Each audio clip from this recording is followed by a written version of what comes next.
How many people agree with me? Baby boomers were wrong. They lied to us. The fact is, it doesn't matter how hard we work. Many of us were taught as children, if we work very hard, we're gonna succeed. That doesn't seem to be true. It seems to be a lie that maybe even was true for them and maybe even true for Generation X. Some of my viewers are Generation Xers. And it's not true for millennials, older millennials, and for Gen Z, who the new economy is different than the old economy. Let's talk about how the boomers were wrong about success being related to how hard you work. Now, don't take this the wrong way. Hard work is an important value to have, but how many years of hard work and dedication do you need to put into a profession? Learn that at the end of the day, you don't have money for medical bills, you don't have money for your kids, you don't have money to save, unexpected expenses you don't have money for. So let's break this down. So the boomers were lying to us. The first reason the boomers were lying to us is because of the changing economic landscape. The skills required for success today are much different than they were when they were in the picture. Many of them are retired now. From the outside looking in, they think things are the same way. Number two was income inequality. We have a larger portion of very wealthy people and a larger portion of people living at or below the poverty line. The middle class is not what it used to be. Losing a middle class is a sign that your country is a third world type country. You have a group of very wealthy people controlling everything, and then a group of poor people, and there's not many people in the middle. The third reason that the boomers were lying to us is inflation. Many of you know now, gas is higher, milk is higher, eggs are higher. Basic expenses are much more than they used to be. And then everybody has to raise their prices to account for that. To get to the store is expensive. It's more expensive than it used to be. Teacher jobs, government jobs are making these cost of living increases, and they're insignificant. They don't match inflation. Having been a teacher for 16 years, I can tell you my cost of living increases never matched the cost of living increase I was experiencing. Third reason why the boomers were lying to us that working hard will make you successful is inflation. The fourth reason why the boomers were lying to us is the student loan crisis. Boomers believe that if you go to college, you'll get a good job. If you get a good job, you'll succeed and you can provide for your family. That is not necessarily the case. If you went to college and you paid $200,000 for your education, or you took loans out in the amount of $200,000, and you went to grad school because your parents told you go to grad school and you get a better job, and you may, but the chances are that you come out and you make 50K and you can never quite pay off those student loans. Essentially, you're enslaved for the rest of your life to a loan that was supposed to provide you with an education that should have paid off the loans almost immediately. We could go into what college costs in 1971 versus what college costs in 2020, 2021. It's going up every year.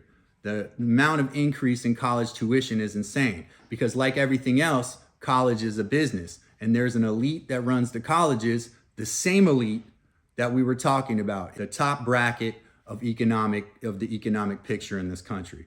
So the number four reason why the boomers were lying to us is the student loan crisis. It's nearly impossible to pay off student loans. The fifth reason why the boomers were lying to us, tech displacement. That is outsourcing of jobs.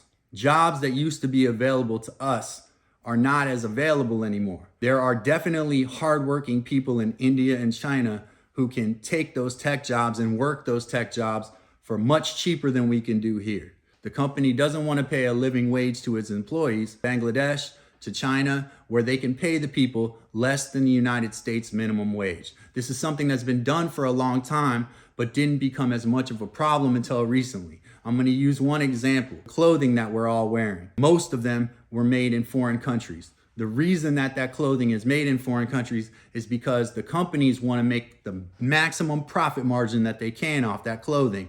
And they can never make that profit margin if they pay the garment workers a living wage. Hence, clothing made in the United States is extremely expensive. All of the clothing now, essentially, that we wear is made in other countries. A lot of times, by old people and children who should be in school and not working in factories. If that's okay within your value system, then okay. The fifth reason why is displacement of traditional jobs and income sources that we had. Those jobs are no longer here. I can't go work in a garment factory and make a living wage. There may be 2 or 3 of them still open in the United States. Or if I want to edit video for someone, they can have someone in Korea edit their video and do their animation for much cheaper than me. And that's not anger. I'm just saying that's the economic picture. The jobs are not there like they used to be. So let me recap. The first reason the boomers were lying was the changing economic landscape. The second reason the boomers were lying to us was income inequality. The third reason was inflation, or the cost of living increase. The fourth reason boomers were lying to us is the student loan crisis. It doesn't pay to go to college like it used to. And the fifth reason that the boomers were lying to us is tech displacement, or outsourcing of jobs. Jobs that were traditionally available to Americans who worked hard are not available to us anymore. They don't pay living wages. Now, the sixth reason that the boomers were lying to us was access to opportunity. They think that the world is fair, or that the country is a meritocracy. And this country is not a meritocracy. It's who you know, not what you know. Race, if you're not white, if you're not a man, and your geographic location play a role in your professional opportunities. If I grow up in the rural South, I'd have to look up the statistics. If I grow up in the rural South, what are my odds of getting a scholarship, getting into Harvard University, and then working at one of the top firms in the country? The odds are low because my public school education is going to struggle. The teachers that they're going to be able to recruit in the country are going to be poor. Unfortunately, that's the case.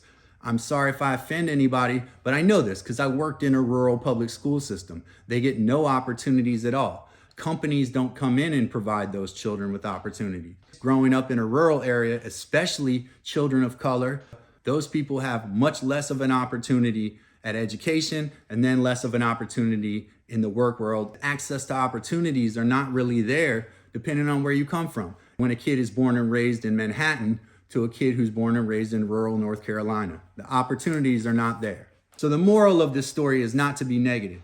I want you all to take care of yourselves holistically. And the fact is that there's no guarantee that hard work will give us the things that we need to survive in this world, in this changing economy. And now I'll get to my point. So to what extent is money the most important thing to you? When does your philosophy and your love for your family and fellow person override your desire to make just enough money to live? Friends, I want to come to you with a positive message today. And so we have to change with the times, take care of our bodies and our minds, our family and our friends, and move on to the next day and do it all again.